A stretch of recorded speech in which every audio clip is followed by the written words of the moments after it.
میں ٹیکسی میں بیٹھا ہوا تھا، مکہ مکرمہ کی بات ہے، باہر کہیں جا رہے تھے، جو بیٹھا ہوا آدمی تھا، میں تو نارمل لباس میں، اکثر سادے لباس میں، تو انہوں نے پوچھا چلاتے چلاتے، کہا کہ بھائی صاحب آپ کی شکل مفتی سلمان اظہری سے ملتی جلتی ہے۔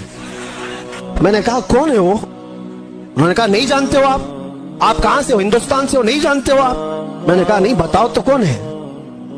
پھر وہ بتانے لگا ایسے ہے ویسے ہے، بڑے ہے، عالم ہے، وہ ہے، تعریف۔ میں نے کہا بھائی وہ تو بھڑکاؤ مولانا تو نہیں آپ بول رہے ہو، ان کی بات کر رہے ہو؟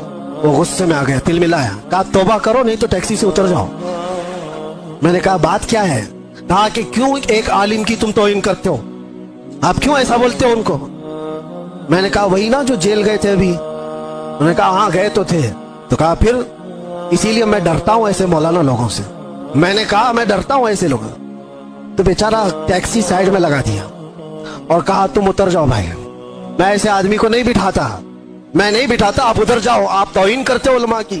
میں نے کہا چلو معاف کرو، یہ ٹاپک چھوڑ دو، دوسری بات کرو۔ پھر وہ یوٹیوب کھول کر کے دکھانے لگا، یہ دیکھو، یہ سنو، حق بات کہا ہے، ظالموں نے پکڑا ہے، فلاں فلاں ساری چیزیں بیان، خاموشی سے سنتے رہے۔ میں یہ بات کیوں کہہ رہا ہوں آپ کو؟ کوئی لطیفہ نہیں ہے، مجھے ریئلائز ہوا، احساس ہوا۔ بعد میں اترنے سے پہلے اس نے کہا کہ بھائی ایک بات میں آپ کو بتاتا ہوں، یہ مولانا کی تقریر میں سنتا ہوں، میں ہوں اہل حدیث جماعت سے، لیکن یہ مولانا بریلوی مکتب فکر سے ہے، لیکن بات کرتا ہے محمد رسول اللہ کی، اور یہاں آ کر کے ہم کچھ نہیں دیکھتے، ہم تو اپنی جان بھی قربان کرتے۔ ہم اتر آئے، اس دن یہ احساس ہوا، اس نام پر اللہ نے اتنی طاقت رکھی ہے، ہر انسان نام محمد پر جمع ہوتا ہے، ہر مسلمان آ جاتا ہے۔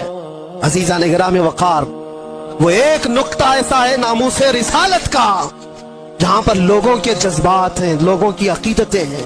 مجھے آج اس ٹاپک پر بات نہیں کرنا ہے کہ کون کس مکتبہ فکر سے اور کیا تھا، لیکن ہم نے یہ محسوس کیا ہے دنیا کے چپے چپے اور کونے کونے سے اگر لوگوں کے دلوں میں ہمارے لیے کوئی جذبہ موجود ہے تو وہ ہماری زبان کا کمال نہیں، یہ نسبت مصطفیٰ کا کمال ہے، رسول کریم صلی اللہ تعالی علیہ وسلم کے قدموں کا کمال ہے۔